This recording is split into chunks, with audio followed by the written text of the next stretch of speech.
Мына кээ чиновниктер, бир чиновниктикин ошо маалдагы чоң бир чиновниктикин, бир министр болуп иштеген, облустун губернатору болуп иштеген, же болбосо премьер-министр, вице-премьер болуп иштеген, же спикер болуп иштеген, же депутат болуп иштеген ошо маалдагы адамдардын кээ бирлеринин 1ден 2ден ишканасын алдык. Кээ бирлеринин 5ден 10дон мүлкүн алдык. Кээ бирлеринин 20дан 30да мүлкүн алдык.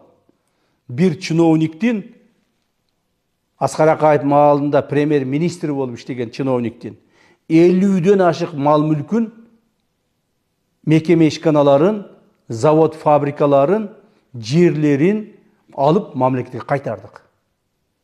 А ошонун бала чакасы мени жакшы көрөбү? Ошонун тууган уругу мени жакшы көрөбү?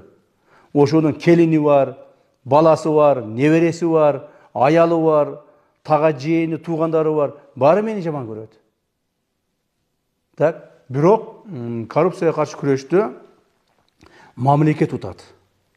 Мамлекет утат. Анан дагы бир эң чоң нерсе келечек муун утат.